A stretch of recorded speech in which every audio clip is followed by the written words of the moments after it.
자, 제가 한, 그러면서도 네, 얘기를 한번 시작을 해보도록 하죠. 자, 오늘은 미즈키 시게루의 일본 현대사 2권, 자, 두 번째 시간인데, 1권에서는 다이쇼 데모크라시가 다 끝나고, 그 다음에 급속히 일본 사회가 군국주의화 되어 가는 모습을 그리고 있죠. 특히 군부가 쿠데타를 연달아 일으키고, 민간 정치인들이 살해되고, 또 우익 인사들이 중도, 좌익계까지 막 공격하고 암살하고 이러면서 사회적으로 공포 분위기가 조성되는 거죠. 그게 이제 우경화의 전조인데, 우리나라가 요즘 딱 이래요. 사법법원 막그 쳐들어가고 판사 잡아내려고 하고 뭐 이런 현상들이 일어나고 있는 거죠. 그러니까 지금 현재 우리나라하고 상당히 겹쳐지는 내용도 많았습니다. 그리고 또 보통 선거권이 실시되면서 함께 치안유지법이 시행됐고 그걸 통해서 사회주의, 공산주의, 무정부주의 이런 어떤 그 반대 세력에 대한 탄압 이게 본격화되고 있는 상황에서 1939년에 2차 세계대전이 빵 하고 발발하는 것까지 거기까지가 1권의 내용이었습니다. 그럼 2권은 뭐냐? 2권에서는 이제 처음에 이제 논평으로 시작을 하죠. 그래서 당시 메이지 유신 이후에 일본이 아시아의 연대와 해방이라는 그 대의명분으로 이른바 태평양 전쟁을 벌이게 되는데 결국 미스키 시게로가 보기에는 이건 결국 아시아의 맹주가 돼서 권력을 휘두르기 위한 눈속임에 불과한 거 아니냐라면서 이제 그 당시 얘기했던 이른바 대동아 공영권이라는 거를 이제 노골적으로 비판을 하면서 시작을 합니다. 예를 들어서 장제스의 동료였던 왕자오밍이라는 사람이 있었어요. 왕자오밍이라는 사람이 있었는데 이 사람이 원래 국민당내 지도자였죠. 근데 이 사람을 항일 노선을 걸은 장제스랑은 다르게 친일 노선을 걸었어요. 그래서 이 사람을 포섭해가지고 남경의 괴뢰 정부, 그러니까 프랑스에만 비시 정권이 있었던 게 아니라 중국 남경에도 왕자오밍의 일본 괴뢰 정부가 있었던 거지. 뭐 이런 걸 세워가지고 이제 이렇게 중국을 먹어보려고 했지만 결국엔 정치적 효용이 다하니까 철저하게 이제 버려지게 되죠. 그래서 나고야에 있는 병원에서 거의 뭐 떠돌이처럼 객사했다는 거 아닙니까? 그리고 또 중국에서는 이 왕자옴이 한간, 그러니까 한족 간첩이다 이거죠. 그래서 한간으로 불리면서 역사적으로 단죄되는 이제 이런 일이 벌어졌는데 결국 그래서 이 왕자오밍이라는 사람도 이상과 현실에 농락당한 사람 아니냐라고 이제 얘기를 하고 있습니다. 어쨌든 미즈키는 요때쯤에 학교에서 잘리고 그다음에 신문 배달 같은 거 하여간 돈을 벌려고 이것저것 해봐요. 근데 엉망진창이야. 하는 일마다 제대로 되는 게 없죠. 신문을 갖다가 뭐 버리기도 하고 뭐 이렇게 학교에서도 그러니까 또 학교에서도 피곤하니까 맨날 자다가 또 이렇게 결국에는 학교에서 퇴학당하고 일터에서도 잘리고 뭐 되는 일이 없습니다. 자 그런데 이때 아버지는 할아버지를 따라서 동남아에 가죠. 아까 얘기했던 동남아로 가서 자바에 갔는데 이때가 태평양 전쟁이 일어나기 직전이니까 전쟁의 막 위험이 다가오잖아. 그러니까 사람들이 생명보험을 엄청 들더라는 거야. 근데 아버지가 보험업자예요. 보험 파는 사람이었잖아요. 그래갖고 이때 생명보험을 엄청 많이 들게 해서 큰 돈을 벌었다는 거야. 드디어 아빠도 이제 어느 정도 부자가 되고 나서 그리고 바로 일본으로 돌아오죠. 전쟁 날 것 같으니까 위험하니까. 그런 면에 보면 이 미스키 시게루의 할아버지하고 아버지는 굉장히 장사 수완이 뛰어나고 머리가 좋은 사람들이었어요. 자, 근데 어쨌든 1939년 2차 대전이 발발하면서 외교 문제로 넘어가면 일본은 소련에 대항해서 독일 반공 협정을 맺게 됩니다. 그러니까 소련이라고 하는 거대한 공산주의 국가가 등장하고 있으니까 이 독일이나 일본 같은 보수 정권에서는 공산주의는 적이니까 같이 이제 반공 협정을 맺는 거죠. 이를 바탕으로 해서 일본, 독일, 이탈리아 간의 이른바 삼국동맹을 맺어가는 과정이 나오죠. 그리고 그 삼국동맹의 적대국은 소련인 거예요. 아직까지는 영국, 미국이 아니에요. 아직까지는 영국, 미국을 적대하는 게 아니라 소련을 적대하기 위해서 삼국동맹을 만들어지고 요 삼국동맹이 나중에 2차 대전 때에 이른바 추축국이 되는 거죠. 엑시스, 추축국. 요 세 나라가 이제 이렇게 그 전범 국가가 되는 건데 근데 놀랍게도 이렇게 삼국동맹을 맺어가는 와중에 갑자기 독일이 소련과 불가침 조약을 맺었다는 거야. 그러면서 1939년에 폴란드를 나눠 먹기 위해서 침략을 하죠. 그러니까 2차 대전을 시작하려고 하는 독일 입장에서 볼 때는 소련이라고 하는 후방이 불안한 거지. 그래서 이 공산주의 국가임에도 불구하고 나치 독일이 공산주의 소련과 불가침 조약을 맺는 이런 이제 외교상의 어떤 이변이 벌어지게 되죠. 근데 물론 이건 서유럽을 먼저 쳐들어가기 위해서 독일이 어떤 음모를 꾸민 거고 소련 입장에서도 이렇게 해서 일단은 이쪽 전선을 안정화시켜 놓고 폴란드를 같이 나눠 먹을 수 있으니까 뭐 나쁘지 않은 거죠. 그래서 스탈린과 히틀러가 이때 잠깐 협력을 합니다. 그러니까 아니 소련에 맞서서 삼국동맹을 맺고 있던 일본 입장에서는 깜짝 놀란 거죠.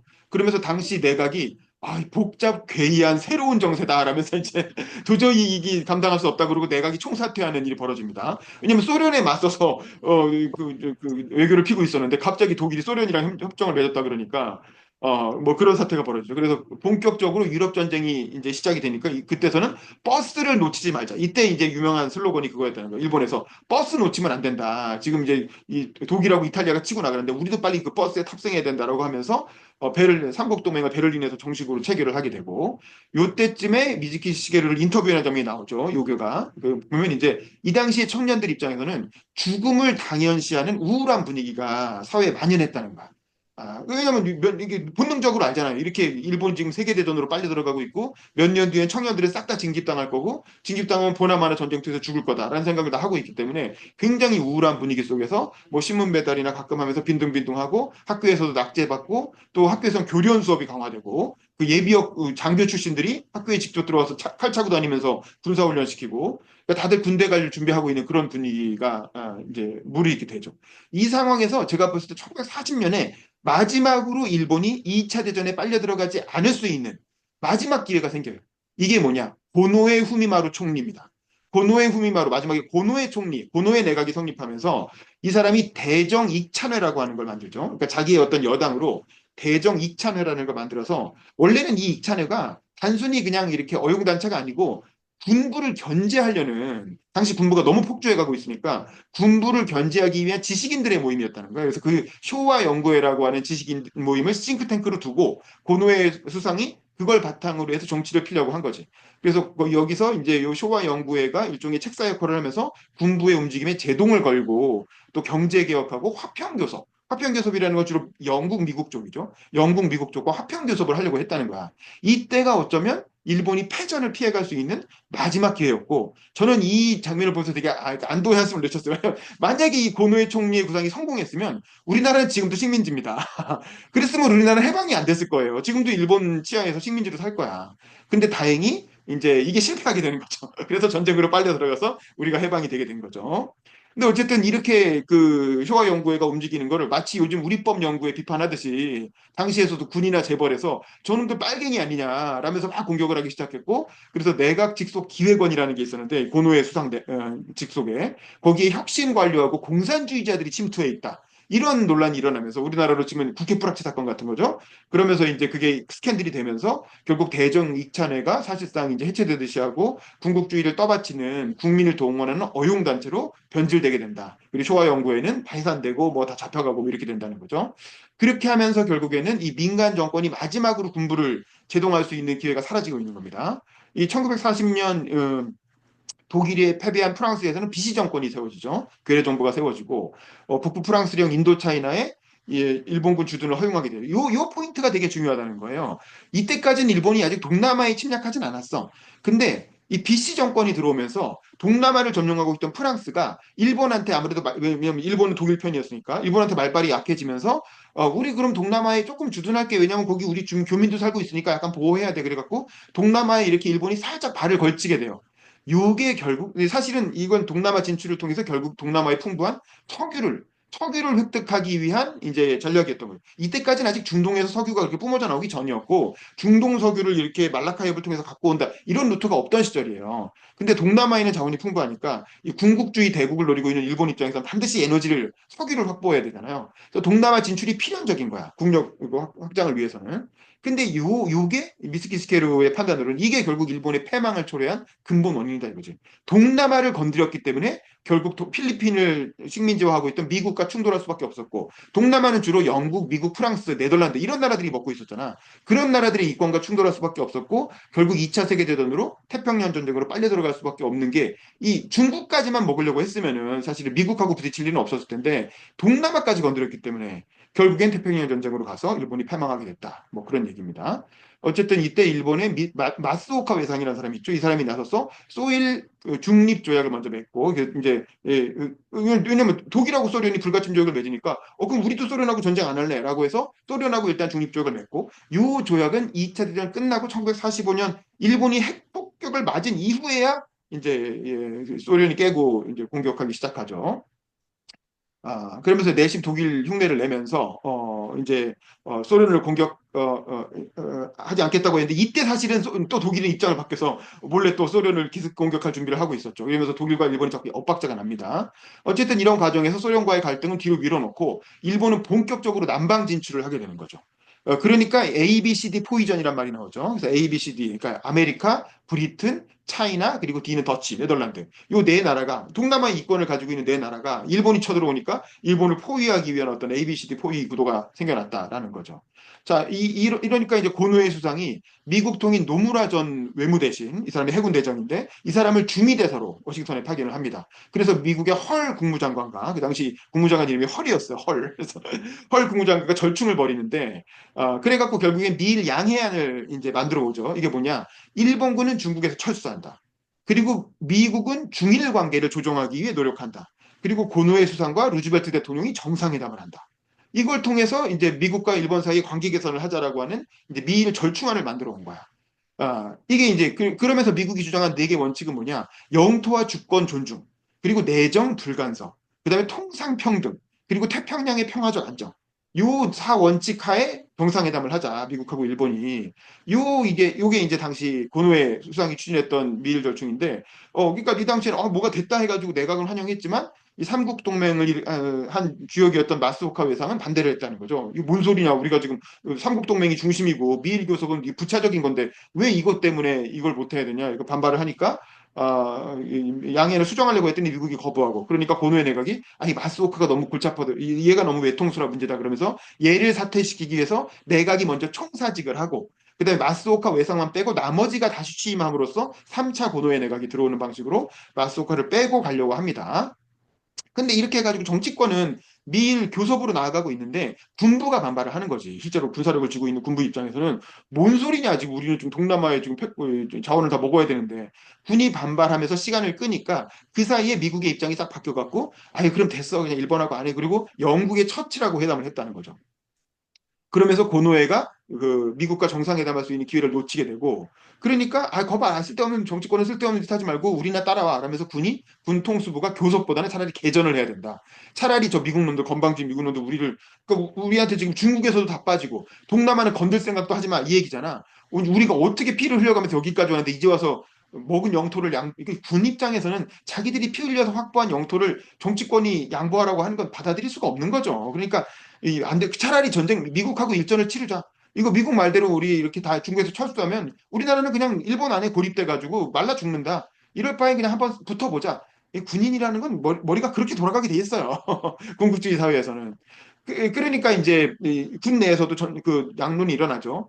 육군이 주로 주전파였고 해군은 신중파였어요. 사실 진주만 공습을 해군이 했기 때문에 사실 해군이 되게 주도적이었을 것 같은데 의외로 해군은 미국과의 관계도 되게 좋았고 대표적인 인사가 그 야마모토 이소로크 장군이죠. 이 사람이 아주 그 일본에서 군신으로 떠받들어지는 아주 대단한 장군이고 이 사람이 진주만 공습을 지휘한 뭐 최고의 전범이기도 하고 뭐 뒤에 얘기도 나오지만 또 전사하고 그랬잖아요. 이 야마모토 이소로크 대장이 이렇게 얘기하죠. 처음 반년에서 한 1년 정도는 용감하게 싸워볼 수 있다. 하지만 2, 3년이 되면 전혀 확신할 수 없다.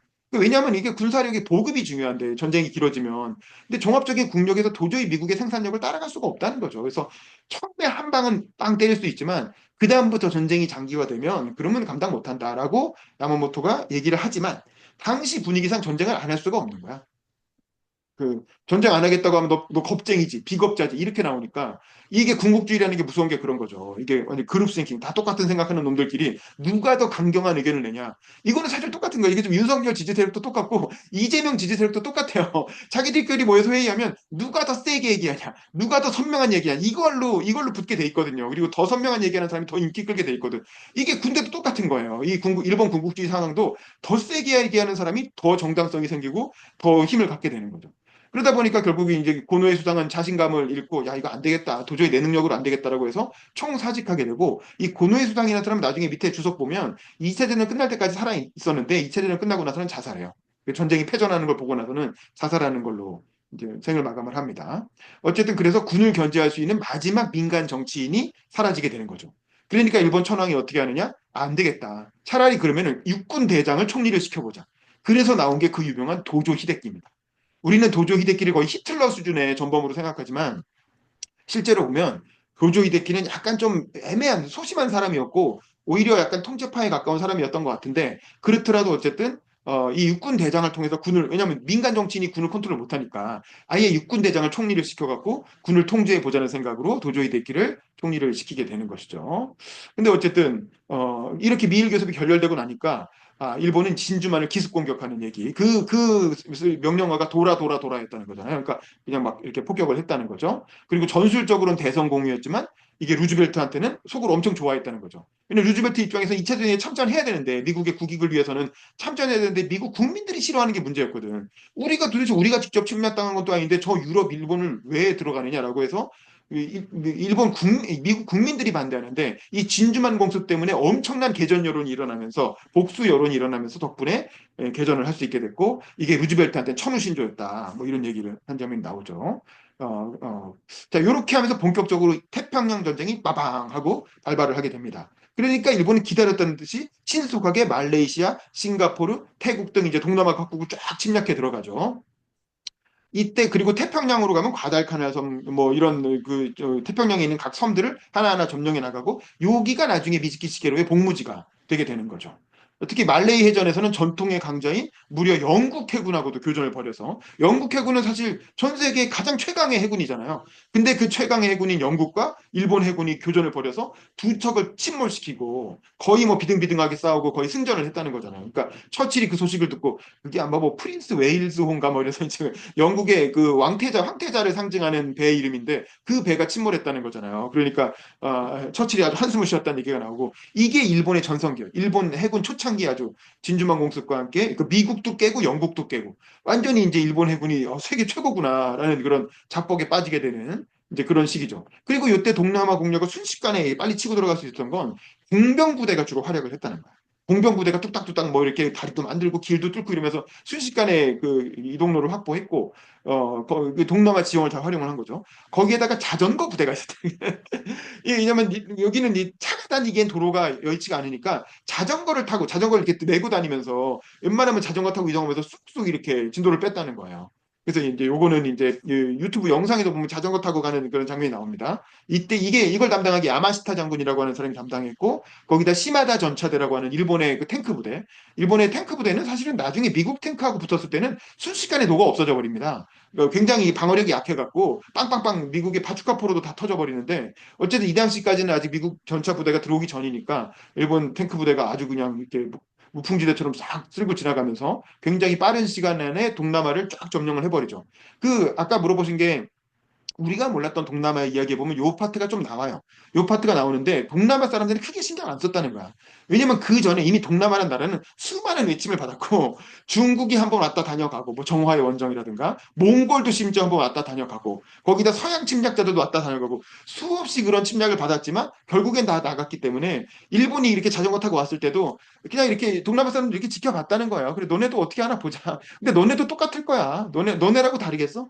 실제로 일본도 잠깐 점령했다가 도로 빠져나가게 되죠. 마이가 약간 동남아 사람들은 약간 관망하면서 봤다. 그런 식의 묘사가 나오죠. 이때 이제 활약한 게 치지 마사노부라고 하는 지난 일권에 나왔던 이시하라 간지와 함께 2차 대전 때 아주 유명한 일본군 참모 있습니다. 이 사람이 돕고 있는 야마시타 군이 이제 싱가포르에서 영국의 퍼시벌 장군의 퍼시벌은 그 유명한 누굽니까 그 원탁의 기사에 나오는 장군 이름이잖아요. 퍼시벌 기사 이름이잖아요. 그 퍼시벌이라는 이름을 쓰는 장군을 포위해가지고 싱가포르에서 항복을 받아내고 이때 화교가 이제 일본에 대해서 반대했다는 이유로 5천 명을 처형했다는 거 아닙니까? 그래서 이게 이제 일본이 전쟁 시기에 남경 대학살과 함께 그 양 2대의 전쟁 범죄라는 거야. 엄청난 학살. 5천 명을 한꺼번에 학살했으니까. 그리고 결국 이 책임자였던 니시무라 중장이라는 사람은 전쟁 끝나고 전범으로 몰려서 사형당했다. 뭐 그런 얘기가 나오죠. 그리고 그 기세를 몰아서 일본은 홍콩도 함락시키고 필리핀도 공략하고 근데 이 필리핀에 누가 있었습니까? 그 유명한 메가더가 있었잖아요. 그래서 메가더가 있는 필리핀으로 들어가가지고 미국 식민지를 건드리니까 이제는 뭐 미국이 이제 갈 때까지 가게 되는 거죠. 이때 메가더가 돌아가면서 했다는 말이 그 유명한 I shall return. 나는 돌아올 것이다. 이렇게 얘기하고 도망을 갔다는 거 아닙니까? 실제로 나중에 I shall return하고 돌아오게 되죠. 그것도 아주 메가더를 세계적으로 유명하게 만든 유명한 말이었고. 어쨌든 이 필리핀 공략을 지휘한 게 혼마 마사하루라는 중장인데 이 사람은 원래 되게 온화하고 합리적인 성품이었다는 거예요. 근데 이 사람이 결국 비극의 주인공이 되게 되죠. 왜냐? 이게 메가더가 도망가면서 미국군이 바탄반도라고 하는 후방의 반도 지역으로 후퇴를 시켜요. 그래서 거기서 농성을 하라고 했는데 이게 이제 일본군은 그게 미국이 그냥 후퇴한 걸로 생각을 하고 바탄반도를 이제 포위 선멸하려고 몰려 들어갔단 말입니다. 근데 이 과정에서 엄청나게 많은 희생이 나오게 돼요. 그리고 전염병이나 식량 부족 때문에 일본군이 굉장히 이게 진퇴양난, 거의 다 먹은 줄 알았는데 미군이 의외로 강하게 반발을 하니까 여기서 진퇴양난에 빠지니까 이제 통수부에 연락을 해가지고 우리 그냥 보급을 해주던가 아니면 후퇴하게 해주라. 그러니까 이제 뭔 소리 하는 거냐? 너 유약해서 그런 거 아니냐? 라고 해가지고 이제 혼마가 욕을 먹고 중간에 결국 중도 사퇴하게 되는데 어쨌든 연합군이 결국에는 항복을 해요. 피곤하고 병도 많이 걸리고. 그러니까 이게 이 수많은 미국군이 한꺼번에 항복을 하니까 7만 명이 포로가 발생했다는 거야. 7만 명이 포로가 발생했는데 일본 입장에서 7만 명을 어떻게 먹이 살립니까? 자기들도 보급이 허덕허덕 하는데 남의 나라에 와서. 그러니까 이 7만 명을 후방으로 이송하는 과정에서 7만 명이 그 더위에 말라리아 걸린 사람들을 후방으로 강제 이송을 시키니까 뭐 먹을 건 제대로 줬겠어요? 이 과정에서 10분의 1인 7천 명이 사망하는 일이 벌어진다는 거예요. 죽음의 행군을 하게 한 거지. 그래서 이것도 조직적인 전쟁 범죄다라고 해서 아까 얘기했던 그 혼마 장군, 오나하고 합리적이었다는 혼마 장군이 전쟁 끝나고 나서 이 사안에 대한 책임으로 전범으로 몰려서 처형되는 이제 그런 일도 벌어집니다. 근데 이거는 사실은 이 미즈키 시게루는 동남아 가본 사람은 알겠지만 일본은 동남아 너무 덥다는 거야. 그래서 이거는 혼마 장군 개인의 책임이 아니었다는 거야. 당시 상황에서 어쩔 수 없는 거였는데 어쨌든 그로 인해서 나중에 전범으로 처형됩니다. 어쨌든 이런 일이 있었고 또 태평양 섬 웨이크 섬에서 아까 얘기한 그 에피소드 있죠. 뭘 도와줄까 그랬더니 일본군을 더 보내달라 이렇게 얘기했다는 거예요. 그리고 이제 거기에 라바울 이렇게 진주만 공습 이후에 미군이 반격을 하면서 태평양 섬들을 공략해 들어오기 시작하고 그리고 이때 인도네시아 독립운동도 살짝 일본이 도우면서 이제 버마나 미얀마까지 진출하는데 이제 요 미얀마로 간 게 비극의 인팔 작전이라는 게 나왔고 나중에 얘기 나올 것 같고 요때 미얀마에 진출하면서 미얀마의 독립운동을 하던 아웅산 장군 같은 사람을 도와주게 되는 거죠. 뭐 근데 아웅산은 그 동남아 여기 보면 마지막 순간에 일본을 또 배신해요. 왜냐하면 이제 미국이 승전할 것 같으니까 일본 편을 들어서 독립운동을 해놓고 마지막 순간에는 딱 배신해가지고 이제 결국엔 독립국가를 세우는 뭐 그런 방향으로 갑니다. 어쨌든 이런 상황에서 드디어 미즈키 시게루한테도 소집 영장이 나오고 본격적으로 미즈키 시게루의 전쟁기가 시작되는 거예요.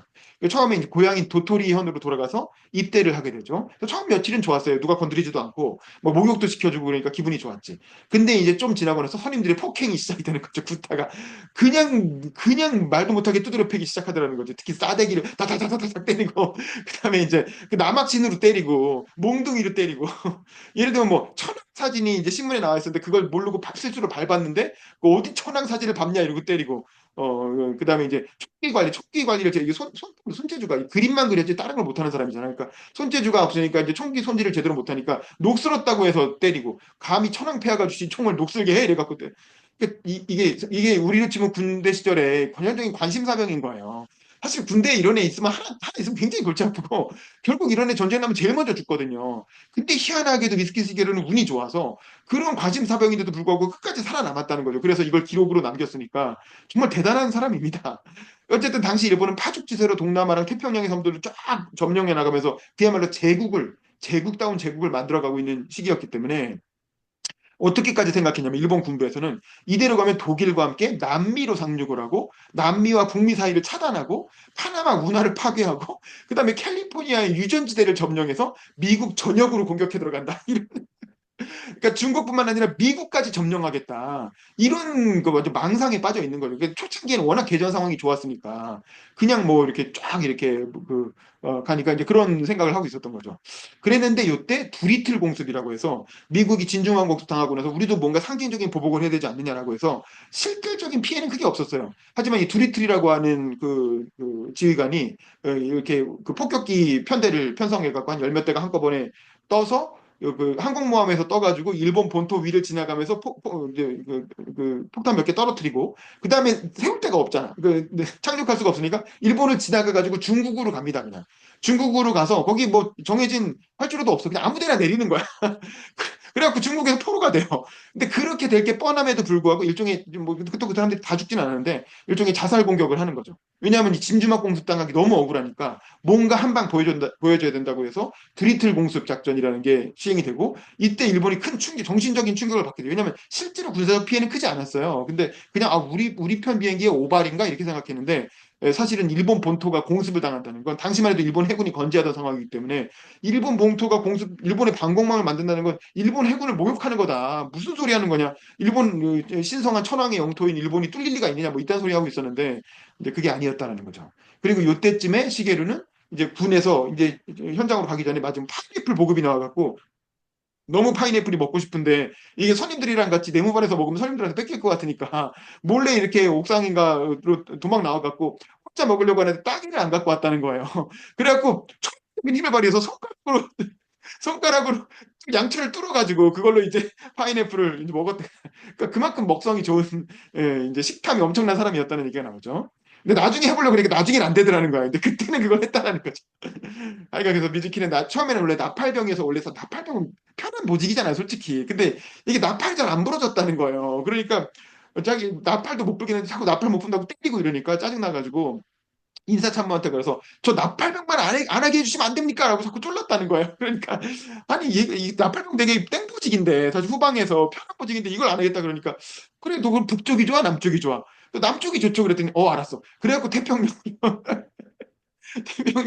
태평양 최전방으로 보내지게 됐다라는 이제 이 사람은 참 아주 그러니까 팔자 좋은 사람이에요. 어쨌든 본인이 이게 나팔수하기 싫다고 화근을 자초하게 되는 그런 얘기가 나오죠. 어쨌든 이제 이 진주만의 공습을 노리는 미국에서 니미츠 제독이라고 지금 니미츠급 항공모함이 있잖아요. 그래서 아주 유명한 미국의 장군인데 니미츠 제독 휘하에서 미 해군이 이제 이렇게 복수를 위해서 미드웨이로 다가오고 있죠. 그리고 그 진주만 공습을 성공시켰던 나구모 중장의 일본 해군도 아주 미군이 몰려오니까 한판 이렇게 청소를 해야 되겠다 그래갖고 무려 항공모함 4척에 함선이 350척, 거기에 항공기가 1,000대, 병력이 10만 명. 이 10만 명이 배에 타고 움직인 거예요. 이게 지상으로 가도 10만 명이면 엄청난 병력인데 배를 타고 10만 명이 움직였다는 거니까 엄청난 대연합함대를 편성을 해서 이제 미국을 아예 그냥 미국 해군을 아주 싹 소멸시켜 버리자. 그리고 다가온 거지. 그래서 이제 결국 미국과 해군이 미드헤이 인근에서 본격적인 해전을 벌이게 되는데 이 얘기는 전쟁상에 많이 나오는 얘기니까 생략하고 어쨌든 여러 가지 불운이 겹쳤어요. 일본이 이길 수도 있었어. 근데 암호가 먼저 해독이 됐고 또 뭐 우연히 뭘 놓쳤고 그리고 먼저 발견을 미국이 먼저 발견했고 그리고 뭐 폭장을 교체하고 있었고 그래서 뭐 항공모함 그 간판에 그 폭격기하고 폭탄들이 우르르 늘어서 있었고 거기에 이 급강한 폭격기가 쑥 내려갔고 그러니까 아주 럭키샷이 한 방 딱 떨어뜨렸는데 그게 그 위에 뚝 떨어진 거지. 그러면서 뻥 하고 대폭발을 일으켰고 어쩌고 저쩌고 해가지고 결국에 항공모함 3척이 순식간에 침몰하는 그런 대패를 당하게 됐고 히류라고 하는 한 대가 남아 있었는데 일본 해군 자존심이 있지 이렇게 되는데 그냥 돌아갈 수 없잖아요. 그래서 히류한테 그냥 적을 복수를 위해 돌격하라 이런 명령이 내려주고 한 대 남은 항공모함이 히류가 적을 향해 돌격을 해버리죠.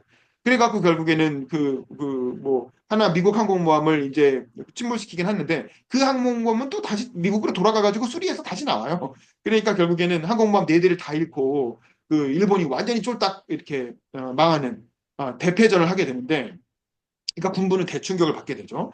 근데 이게 너무 큰 충격이어갖고 일본 국민들한테는 이 미드웨이 해전이라는 걸 종전할 때까지 안 알렸다는 거야. 이게 알려지면 10만 명이 한꺼번에 패배하고 항공모함 4척이 침몰했다는 걸 일본 국민한테 알릴 수가 없는 거죠. 군부 입장에서는. 그러니까 끝날 때까지 비밀로 했다는 거죠. 근데 이게 미국에서는 엄청나게 기소화돼가지고 이미 이렇게 데스크되고 있었는데 어쨌든 이렇게 태평양 전쟁의 사태가 일본이 완전히 이기고 있다. 이때가 이른바 우길승천에 시킨 거예요. 일본이 그야말로 잘 나가던. 근데 이 미드웨이 해전을 통해서 완전히 확 꺾였고 그 다음부터 그냥 내리막길입니다. 일본군이라는 건. 근데 이때 미즈키 시게루는 현장에 이제 일본이 잘 나가던 시절이 아니라 일본이 망해가는 시기에 이제 현장에 파견이 되게 되는 겁니다. 이런 상황인지도 전혀 모르고 가달카날로 가게 됐고 엄청난 더위 속에서 팔라우라고 하는 거기에 일단 대기를 하게 되죠. 이때 과달카날에서는 미국과 일본군 사이에서 일진일퇴 이 섬을 장악하기 위한 공방전이 벌어지고 있었고 일본은 주로 반자의 돌격을 하고 일본은 그게 문제예요. 인명을 경시하는 군국주의 군대다 보니까 그냥 사병들한테 무조건 돌격을 시키는 거야. 그리고 전쟁에서 패전하면 다 옥쇄를 시켜버리는 거야. 옥쇄라는 건 다 같이 집단 자살을 해버리는 거죠. 다 같이 그냥 죽을 각오로 그 기관총을 쏘고 미군은 화력이 좋잖아요. 대포하고 기관총을 마구 쏴대는데 그냥 총 한 자루 들고 반자이 하고 돌격을 하게 하니까 수많은 사람들이 다 갈려 나가면서 죽는 거죠. 일본이 이겨도 사상자가 엄청나게 큰 그런 방식의 전술을 계속 택하고 있다는 거죠. 그 사이에 일본에서는 익찬 선거라고 해서 일종의 어용 선거. 이게 우리 지금 북한 선거라고 생각하시면 될 것 같아요. 아까 물어보셨는데 북한식으로 그러니까 일본 이게 경쟁적인 선거가 아니고 누가 후보가 될지가 미리 정해져 있고 그 후보에 대해서 국민들이 그냥 추천하는 방식으로 제 생각엔 사실상 당이 내정한 그 대정 이찬회가 있다 그랬잖아요. 거기서 내정한 후보를 그냥 국민들이 추인하는 그런 방식의 선거인 것 같아요. 북한도 그렇잖아요. 북한도 공산당이 추천한 후보를 거의 만장일치 90% 100% 이렇게 찬성으로 해가지고 다 통과시키잖아요. 그런 식의 어떤 그 허울뿐인 선거를 했던 게 아닌가 싶고, 그 다음에 이제 욕망하지 마라. 승리할 때까지. 이런 슬로건을 내걸면서 술도 배급제로 바뀌게 됐다는 거죠. 그리고 이 상황에서 태평양에서는 솔로몬의 해전이 3차에 걸쳐서 이루어지면서 이때까지는 일본과 미국 해군이 호각으로 싸웠어요. 하지만 결국 보급이 약했기 때문에 일본 해군이 점점 갈려 나가게 되죠. 근데 미국은 사실상 보급이 무한된 거죠. 미국은 워낙 산업 생산력이 크니까. 그래서 장기적으로 가면서 미국과의 어떤 일본과 국력의 차이가 드러나게 되죠. 여기서 핵심은 뭐냐면 배가 없다는 거예요, 배가. 선박이 부족한 게 가장 큰 문제인 거예요. 왜냐하면 과달카날에 가 있는 병사들을 보급하기 위해서는 10만 명이 넘는 군대를 주둔시켰는데 음식이 없잖아요. 그럼 배가 있어야 보급을 할 거 아닙니까? 근데 제해권을 점점 미군한테 뺏기고 있는 거예요. 미드웨이 해전 이후에. 그러니까 배를 띄웠다 하면 어뢰에 공격당해갖고 다 침몰하고 이렇게 되는 거예요. 그러니까 배가 점점 부족해지는데 배를 만들려면 뭐가 필요해? 연료가 필요해. 석유가 있어야 될 거 아니에요. 석유는 어디 있어요? 동남아에 있죠. 동남아에서 배로 석유를 실어와야 되는 거야. 근데 이제 여기서 석유를 실어올 배도 없는데 그걸 자꾸 태평양으로 보내려고 하니까 양쪽에서 다 배가 없는 거야.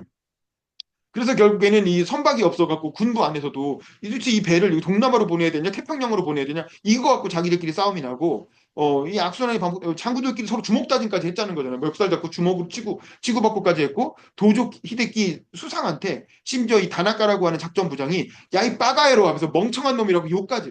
그러니까 이 도조 히데키는 히틀러 같은 그런 압도적인 독재자는 아니었던 거야. 보면 군부의 그냥 리더였던 거지. 그래서 다른 장군이 도조 히데키한테 빠가에로라고 불렀다는 거잖아요.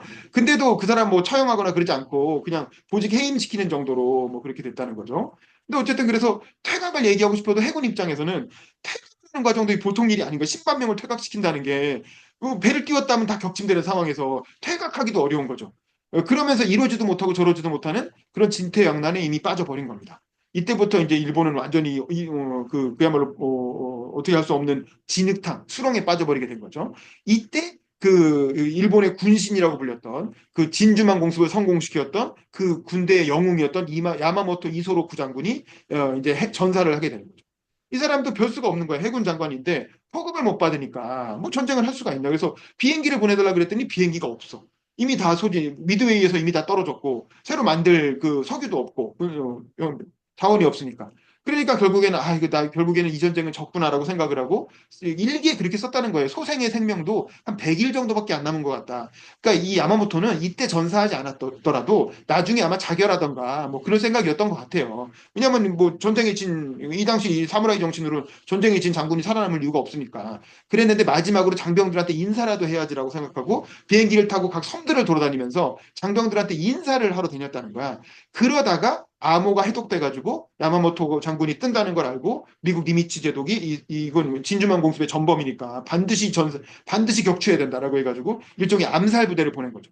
암살 부대를 보내서 공중전을 벌여서 야마모토 장군이 탄 비행기를 이제 공습을 했고 마침 그 총알이 비행기를 뚫었을 뿐만 아니라 야마모토 장군 본인의 몸도 뚫었다는 거예요. 그래갖고 전사를 하면서 이렇게 추락하면서 전사하게 되고 근데 이것도 너무 충격적인 사건이라 일본에서는 한 달간이나 숨겼다는 거예요. 그리고 나서 이제 후임자가 나왔다는 얘기죠.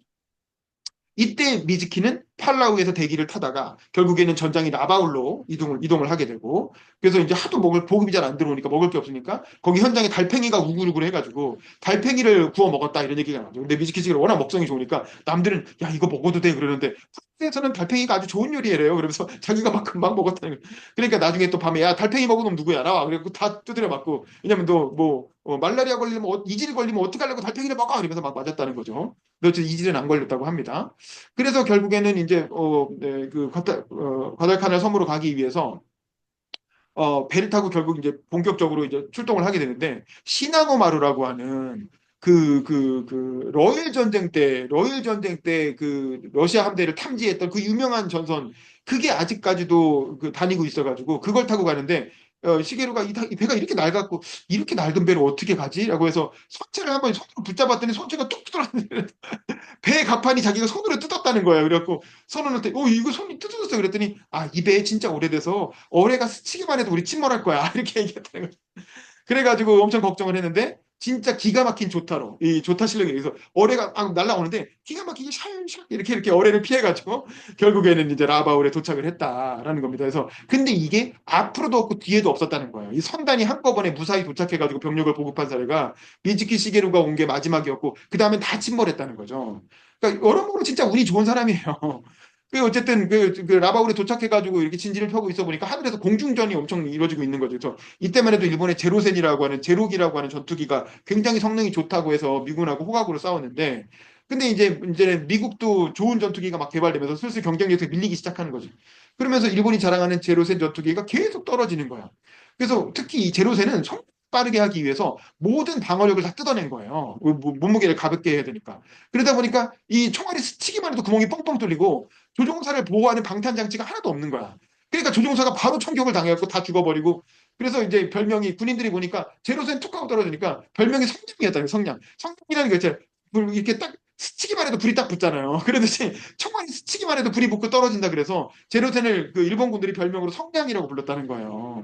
그 정도로 엉망진창의 전쟁을 하고 있었던 거고 이때쯤 어쨌든 필리핀으로 금이 환영을 노리고 있던 메가더가 차륜 작전이라고 해서 태평양의 섬들을 이 두 개의 길로 마치 이 마차바퀴가 두 개 지나가면 두 개의 길이 쫙 나잖아요. 그래서 두 개의 길로 밟고 지나가듯이 그 태평양에 있는 일본군들을 지려 밟고 지나가겠다라고 해가지고 쭉 일본 점령한 섬들을 점령해 나가는 방식으로 필리핀까지 쭉 가는 그런 전쟁을 하고 있었죠. 요때 미즈키도 현장에 파견이 된 거고 요때 케네디 중위가 어뢰정을 이렇게 타고 가다가 일본 전함이랑 마주쳤는데 거기서 어뢰정에 있는 사람들을 탈출시킨 유명한 에피소드가 나오죠. 이 케네디가 나중에 미국의 대통령이 되는 그 존 F 케네디입니다. 자, 그런 얘기가 나오고 어쨌든 미즈키는 낮에는 공중전 하늘에서 공중전 하다가 가끔 막 총알 떨어지고 그러면 막 뭐 그 방공으로 숨고 밤에는 시덥잖은 핑계로 맨날 두드려 맞고 뭐 뭘 잘못했니 이러면서 야자나무로 뭐 그늘 만들고 있었다는 식으로 또 두드려 맞고 그러면서 아주 죽고 못 사는 나날이에요. 거기다가 밤에 자다가 오줌이 매려서 나가다가 구두가 없으니까 장교 구두를 신고 나갔는데 이게 또 잠결이고 그러니까 그때는 이제 푸세식 변기잖아요. 이게 똥이 밑에 있는데 거기다가 발을 확 흩어져가지고 장교 구두가 이 똥통에 그냥 빠져버리는 대참사가 벌어진 거죠. 그런데 장교 구두가 똥이 묻은 채로 그냥 둘 수는 없잖아요. 그러니까 이거 물을 씻어야 되는데 물이 어딨냐고. 그 다음날 아침에 밥하기 위해 떠는 물밖에 없었다는 거야. 그래서 그 밥하기 위해 떠는 물로 장교 구두를 씻었고 그리고 나서 다음날 아침에 밥하는 당번이 깨니까 야 밥 내가 할게 그래갖고 남이 보면 이제 걸릴 테니까 자기가 가서 그 물로 밥을 지어가지고 부대에 밥을 바쳤다 밥을 냈다는 거예요. 그러니까 그 자기를 맨날 괴롭히던 그 상사가 있었는데 그날따라 나 그냥 그딴 부대 가서 밥 먹고 왔으니까 내 밥 네가 먹어 그래갖고 그 똥물로 한 밥을 자기가 먹었다. 나 그거 나쁜 짓 하면 안 된다라고 이제 하는 에피소드가 이게 사실인지 웃기려고 지어낸 얘기인지 모르겠는데 아마 뭐 그 사실인 것 같아요. 군대에선 별의별 일이 다 있으니까 그럴 수 있죠. 그러니까 요때 종군 위안부 얘기도 나왔죠. 이걸 피집이라고 불렀다는 거예요. 영어로 피 플러스 집 이렇게 해가지고 피집이라고 불렀다는데 그래서 야 쓸데없는 짓 하고 피집이나 갔다 와 뭐 이렇게 해가지고 갔는데 이게 이제 종군 위안부 시설이었고 근데 너무 줄이 길어서 들어가지를 못하고 거기 아가씨가 나오더니 아 우리 5시까지만 하고 일과 시간 끝났으니까 문 닫을게요. 그러니까 아니 지금 이렇게 많이 기다리고 있는데 문 닫으면 어떡하냐고 30초만 하게 해달라고 이제 막 애원하는 그런 장면이 나오죠. 근데 여기서는 짧게 나오고 그 아까 얘기한 것처럼 그 전원 옥쇄하라라고 하는 만화에서 조금 더 이 에피소드가 좀 길게 나와요. 근데 결국 그 아가씨들은 다 불쌍한 사람들이었다는 거야. 그리고 이분들이 결국에는 병원선을 타고 예, 당신들은 병원선 타고 좀 있으면 돌아가지만 우리는 여기 있다가 죽을지도 모른다고요라고 했는데 그 병원선 타고 돌아가던 위안부들도 어뢰에 격침돼 갖고 다 죽었다는 거죠. 그러니까 그 미즈키 시게루는 이 사람들이 좀 성스러운 사람들이었다. 왜냐하면 곧 죽을 청년들한테 마지막으로 어떤 성적인 쾌락을 서비스를 제공한 사람들이었기 때문에 되게 성스러운 사람들이었고 또 모두 불행한 사람들이었다라고 이제 언급을 합니다. 어쨌든 그러다가 이제 안에서 무슨 축제 같은 거 한다고 아마 멧돼지겠지. 멧돼지 잡으라고 해가지고 다른 마을로 가다가 강을 건너는데 이게 줄을 잡고 둘이서 이렇게 배를 타고 강을 건너는데 갑자기 뒤에는 사람이 없어진 거야. 도착해놓고 보니까 왜 없지 하고 보니까 악어가 이렇게 뭐 떨어져가지고 집으려고 하다가 악어한테 공격당해갖고 바로 잡혀서 상반신은 하반신은 없고 상반신만 떠내려왔다는 거죠. 그러니까 이게 이 밀림에서의 그 전장이라는 게 툭하면 말라리아 걸리죠. 거기에 밀림이라 이동하기도 어렵고 엄청난 더위에다가 언제 악어가 공격할지 모르는. 그러니까 적을 안 만나도 그냥 주둔하는 것만으로도 지옥의 섬인 거야. 자, 이런 상황에서 미군이 라바우를 공략하는 과정에서 근데 미즈키 시게루는 약간 운이 좋았던 게 그 메가더는 거기 있는 부대를 다 밟고 지나가길 원했는데 미국 군부에서는 야 이거 너무 피해가 크다 일본군이 계속 반발하고 이러니까 이거 이렇게 하지 말고 그냥 불필요한 섬은 그냥 통과해 굳이 정략하지 말고 그냥 우회해서 지나가 이렇게 해가지고 메가더는 마음에 안 들었지만 미군이 라바우를 우회하기 시작했다는 거죠. 그 덕분에 미즈키 시게루가 본격적인 미국과 전투를 벌이지 않아도 됐고 그래서 애매하게 그 주둔 지에 있던 병력 중에 그럼 다 철수시키던가. 미군도 안 오는데 한 절반 정도는 남겨놨다는 거예요. 이것 때문에 여기에 주둔했던 부대가 굉장히 불만을 가졌다는 거지. 그래서 아니 뭐 미군도 안 온다는데 철수시킬 거면 다 철수시켜야지 왜 누구는 나가고 누구는 남으라는 거야? 라고 해가지고 이 상부의 명령에 대해서 되게 불만을 가지게 됐고 그래서 얘들이 나중에 전원 옥새 명령을 반발하고 거부하게 된다. 그래서 살은 거예요, 사실은. 만약에 그냥 전원이 다 남았거나 그랬으면은 다른 부대처럼 다 전원 옥쇄 그러면 다 같이 그냥 옥쇄하고 반자에 돌격하고 다 자살 공격으로 끝났을 텐데 얘들은 이거에 불만을 가지고 있었기 때문에 나중에 어쨌든 자기들끼리 옥신객신하는 과정에서 옥쇄 명령을 거부하고 일부는 살아남게 되는 이제 뭐 그런 결과를 초래했다는 거죠. 참 이게 그러니까 진짜 인생지사 세옹지마라는 게 끝까지 가봐야 아는 거야. 어떻게 될지 모르는 거예요. 그리고 이 상황에서 미즈키는 한 10명 정도 정찰대로 차출이 돼가지고 한 100km 정도 앞까지 가서 뭐 보급이 왔는지 좀 확인 좀 해봐 라고 해가지고 100km 정도를 앞으로 가는데 이때 다들 자기들이 죽겠구나라고 다 이렇게 생각을 했다는 거지 나가는 사람들이. 그래서 이게 동물도 자기가 죽을 때가 되면 죽을 줄 안다고. 그래서 자기들도 다 죽음을 예감하고 굉장히 한 이틀이면 갈 수 있는데 천천히 한 일주일 걸려서 천천히 이동했다는 거야, 100km를. 그렇게 가가지고 목적지에 도착한 다음에 진지를 구축하고 하룻밤을 보내는데 그 미즈키시게는 이런 무사태평한 성격이니까 하룻밤 진지가 구축되자마자 냉큼 들어놓고 자려 그러니까 그 선임이 야 이 새끼 하면서 너가 제일 힘든 맨 마지막 불침번서 이렇게 해가지고 맨 마지막에 불침번을 서게 됐고 그래서 자기 차례가 돌아왔을 때 자다 말고 불침번석기 하고 깨가지고 바다에서 저기 오나 봐 이렇게 해가지고 이제 바닷가로 나가서 바다를 보고 있었던 거지. 근데 그 덕분에 살은 거예요. 이때 불침번 순서를 바꿔주지 않았으면 미즈키 시계는 죽었을 거예요. 근데 불침번 순서가 맨 마지막으로 밀리면서 바닷가를 보고 있었는데 갑자기 이제 콩 타타타닥 하면서 콩 볶는 소리가 나가지고 누가 뭐 콩을 볶나 이러고 봤는데 이 그때 이제 미군이 습격을 해가지고 자고 있던 사람들 싹 다 전멸시켜 버리고 본인한테도 막 총알이 날라오니까 급한 마음에 막 뛰어가지고 벼랑으로 뛰어내렸다는 거죠. 벼랑으로 뛰어내려서 바다로 빠져서 그 덕분에 바다에 빠지는 바람에 이제 이렇게 잔적 소탕할 때 안 걸려가지고 바다에서 기어 나와서 혼자서만 목숨을 이제 구사하게 되는 목숨을 살리게 되는 그 얘기까지가 2권이 끝나는 지점입니다. 그래서 그 다음에 미즈키 시게루가 어떻게 살아나는가에 대한 얘기가 3권에 이제 본격적으로 나올 것 같은데 어쨌든 여기까지가 본격적인 태평양 섬에서 미츠키 시게루의 모험, 그리고 옥새 위기에 빠진 일본군. 이 어떻게 될 것이냐. 이게 이제 3권에, 바로 다음 권에 이제 그려질 예정이고, 이권을 보면 어쨌든 일본 정치권의 무능력. 정치권이 제 역할을 못하고 결국 외교에서 실패하니까 결국 개전으로 갈 수밖에 없는 거죠. 그리고 군부의 집단 사고의 광기에 빠진 군부가 결국 폭주하면서 일본을 패망으로 이끌고 가는. 그로 인해서 국민들에게 엄청난 비참과 엄청난 고통을 주게 되는 과정이 이제 그려지게 되고 근데 결국 덕분에 우리나라는 독립이 된 거예요. 일본 군부의 광기가 아니었으면 우리 절대 독립 안 됐어요. 그래서 이게 참 우리나라한테는 어쨌든 뭐 행운이 됐던 거죠. 그래서 이런 과정이 우리나라한테는 굉장히 중요한 반면교사가 되는 게 아닌가 싶고 최근 계엄이나 폭동 사건으로 인해서 이 지금 우리나라에서 지금 극우의 분위기가 되게 들끓고 있거든요. 저는 제가 한남동에서 한 달 가까이 그 극우 세력한테 둘러싸여 가지고 이제 본의 아니게 그 사람들을 맨날 아침 저녁으로 봤잖아요. 그리고 그분들 그 노래 부르는 거 밤새면서 막 자면서도 듣고 밖에 나가서도 그분들이 하는 뭐 이렇게 집회에서 하는 얘기도 다 듣고 그러고 다녔는데 이런 거거든요. 이런 상황에서 그런 분위기가 무르익다 보면 이 일본 군국주의처럼 그렇게 가는 거예요. 그래서 이런 어떤 특히 폭력을 용인하는 태도. 까짓 거 좀 폭력 좀 쓰면 어때? 뭐 서부지법 좀 때려 부수면 어때? 그 나쁜 판사 마음에 안 들고 국민들의 저항권이 있는 거냐? 뭐 이렇게 하면서 정광훈처럼 폭력을 가볍게 생각하고 용인하고 죽음을 경시하고 제가 그때 얘기했죠. 이게 딱 군가예요. 이 태극 집회에서 부르는 노래가 제가 밤새 들었는데 충정가라고 제가 군 대신 훈련 받을 때 들었던 노래. 충정가라는 게 뭐냐면 이 몸이 죽어 나라가 산다면 이슬같이 죽으리라. 그러니까 내가 죽어도 나라가 산다면 이슬같이 죽겠다. 그게 가사의 내용이거든요. 근데 현역 군인들은 그럴 수 있죠. 현역 군인들은 그럴 수 있지만 왜 도대체 태극기 집회 할아버지들이 실제로 그래서 대통령 구속됐을 때 분신하신 분도 있잖아요. 분신하신 분 결국 돌아가셨어요. 이렇게 죽음을 경시하는 문화, 그리고 폭력을 가볍게 생각하는 문화. 이 두 개가 결합되면 일본 같은 그런 군국주의 사회로 가게 된다. 근데 우리가 지금 그 초입에서 왔다 갔다 하고 있는 거야. 그래서 여기서 방향을 잘 잡지 못하면 자칫하면 굉장히 위험한 사회로 우리도 갈 수 있다라는 걸 이 미즈키 시게루의 일본 현대사를 보면서 우리가 잊지 말아야 되겠다라는 걸로 오늘 제 발제는 마치도록 하겠습니다. 감사합니다.